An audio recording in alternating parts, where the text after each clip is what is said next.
Salam alaikum. Merci de me rejoindre pour cette nouvelle vidéo dans laquelle on va expliquer comment obtenir les coordonnées du vecteur accélération dans le repère de Freinet, ou ce qu'on appelle aussi la base de Freinet. Commençons par définir c'est quoi cette base de Freinet.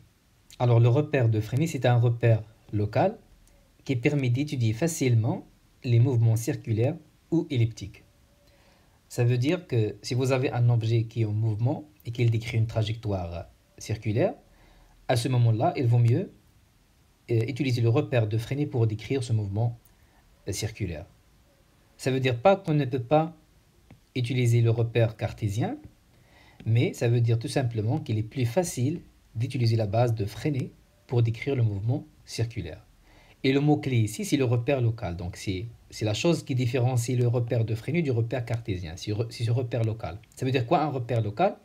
Alors, si j'ai un système de centre M qui bouge vers un autre point, par exemple ici. Alors, on observe ici que le centre de mon repère, il bouge aussi avec le système pour se retrouver donc à ce point-là. Et s'il bouge encore à ce point-là, le système, le centre M, donc il est attaché au système, il bouge aussi pour se retrouver à ce point-là. Donc, on dit qu'à chaque instant, le centre du repère de Freinet, il bouge et change d'endroit en même temps que le système. C'est pour cela donc on l'appelle un repère local.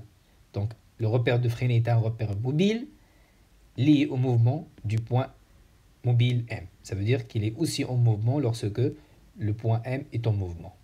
Donc c'est ça la différence avec un objet qui est en mouvement dans le repère cartésien. Le repère cartésien, il ne bouge pas, mais le repère de Freinet, c'est un repère local. Ça veut dire qu'il bouge avec le système, avec donc le point M ou bien le solide qui est donc en mouvement circulaire ou bien elliptique.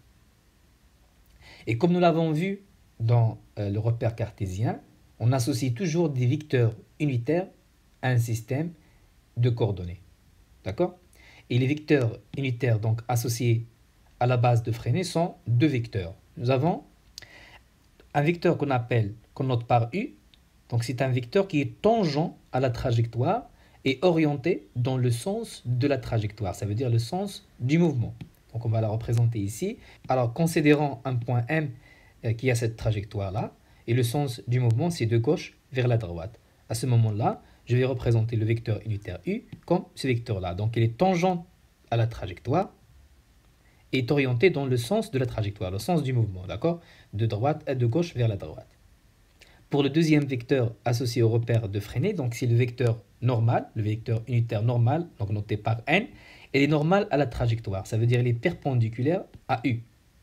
Et il est centré, on dit c'est dirigé vers l'intérieur de la trajectoire. Donc voici le vecteur unitaire N qui est normal, bien sûr il est perpendiculaire à U et il est centré, donc il se dirige vers l'intérieur de la trajectoire. On dit aussi qu'il se dirige vers le centre de courbure parce que nous avons ici une courbure et donc le vecteur N il se dirige vers donc le centre de courbure de la trajectoire. Et on dit aussi bien sûr ici nous avons donc une concavité. On peut dire aussi que le vecteur N, donc il se dirige vers la concavité de la trajectoire. D'accord? Donc ce sont des mots qu'on utilise pour décrire le vecteur unitaire N. Bien sûr, si je considère le point M ici, dans la concavité que vous voyez ici, à ce moment-là, je vais représenter le vecteur unitaire toujours comme un vecteur qui est tangent à la trajectoire. Il se dirige dans le sens du mouvement. Donc voici le vecteur U. Et donc, le vecteur N, donc, il ne peut pas être comme ça, d'accord? Parce qu'on dit vers l'intérieur de la trajectoire. Ici, donc cette zone ici, c'est l'extérieur de la trajectoire. L'intérieur de la trajectoire, c'est cette zone-là. Et donc, le vecteur unitaire, il doit être donc perpendiculaire à U et centré vers l'intérieur de la trajectoire ou bien vers le centre de courbure de la trajectoire. Donc, en gros, le repère de Freinet, c'est quoi? Donc, c'est un repère qui est défini par un centre et deux vecteurs unitaires. Donc voici le repère de Freinet, MUN. Donc rappelez-vous de cette définition-là du repère de Freinet. Passons maintenant pour décrire les coordonnées du vecteur accélération dans la base ou le repère de Freinet. Mais avant ça, Voyons voir la coordonnée du vecteur vitesse dans ce repère-là. Rappelez-vous que nous avons dit que la vitesse, le vecteur vitesse, est tangent à la trajectoire. Et nous venons juste de voir que le vecteur unitaire u, associé au repère de freinée, est aussi tangent à la trajectoire. Et donc, on peut écrire que le vecteur vitesse dans le repère de freinée est égal à la valeur de la vitesse, le module, fois le vecteur unitaire u. Donc, vous voyez que l'expression du vecteur vitesse dans le repère de freinée est très simple en le comparant avec ce que nous avons vu dans le repère cartésien. Donc, dans le repère cartésien, donc, il s'agit de trois composantes. Vx suivant i, Vy suivant j et Vz suivant k. Bien sûr, lorsqu'on parle de trois dimensions. Donc, ici, c'est une expression simple. Donc, nous avons ici le vecteur vitesse est porté par un seul vecteur unitaire u. On va représenter ça. Donc, dans ce schéma-là, nous avons un point M qui est en mouvement selon cette trajectoire-là. Voici le sens du mouvement. Alors, puisque le vecteur vitesse est tangent à la trajectoire, et aussi le vecteur unitaire u est tangent à la trajectoire, donc le vecteur vitesse est porté par le vecteur unitaire u. Donc, rappelez-vous de l'expression du vecteur vitesse dans le repère de freinée. Passons pour décrire le vecteur accélération dans le repère de freinée. Alors, dans ce repère, le vecteur accélération est donné comme la somme de deux autres vecteurs AT et AN. AT, c'est ce qu'on appelle le vecteur accélération tangentiel. Donc, le T ici, ça veut dire tangentiel.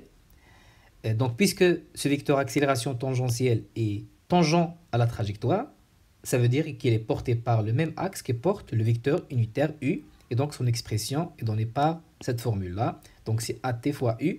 Avec AT ici, ça représente le module ou bien la norme du vecteur accélération tangentiel.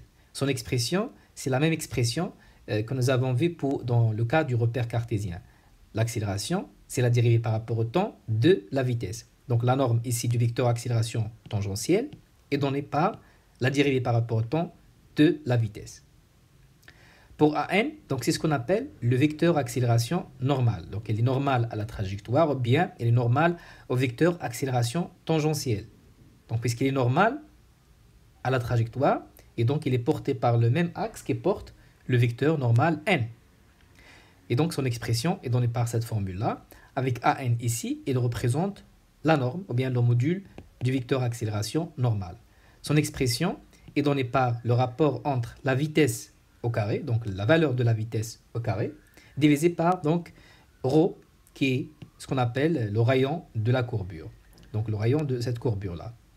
S'il s'agit d'un cercle, ça doit être tout simplement le rayon du cercle. Remplaçons ces valeurs maintenant dans l'expression totale du vecteur accélération. Alors nous avons A égale à AT.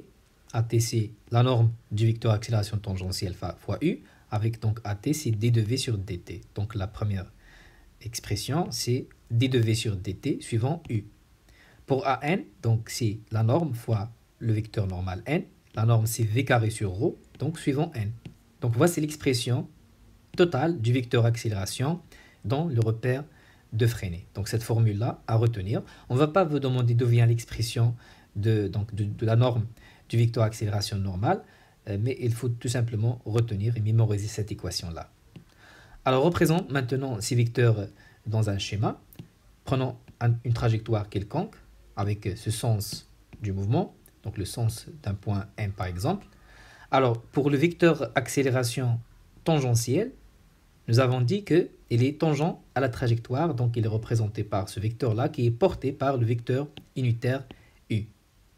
Pour le vecteur accélération normale, AN, nous avons dit qu'il est perpendiculaire à la trajectoire, il est perpendiculaire au vecteur accélération tangentielle et par conséquent, il est perpendiculaire au vecteur unitaire U. D'accord? Il est porté par le vecteur normal n, qui est bien sûr perpendiculaire au vecteur unitaire u. Donc pour la somme, ça veut dire le vecteur accélération totale, c'est la somme de AT et AN. Donc ici, nous avons besoin de représenter la somme de deux vecteurs géométriquement. Et pour cela, on peut utiliser la méthode du parallélogramme. Donc on va prendre le vecteur accélération AT, on va faire la translation de ce vecteur-là et on va le tracer à l'extrémité du vecteur AN. Donc voici la translation du vecteur AT. Et la même chose pour AN. Donc on va faire la translation de ce vecteur-là pour donc le tracer à l'extrémité de AT, de façon donc à former finalement un parallélogramme. Le vecteur somme A, c'est tout simplement le vecteur qui a comme origine, donc l'origine des deux vecteurs AT et AN, et l'extrémité, c'est le sommet du parallélogramme. C'est donc il passe par la diagonale du parallélogramme. Voici le vecteur accélération totale dont le repère de Fresnel est représenté géométriquement. D'accord? Alors une remarque, comme j'ai dit, dans le cas où nous avons un cercle, CG, donc ici une trajectoire circulaire, le rayon de cette trajectoire circulaire, il représente ρ, donc le rayon de la courbure. Donc dans le cas d'une trajectoire circulaire, ρ, c'est tout simplement le rayon du cercle.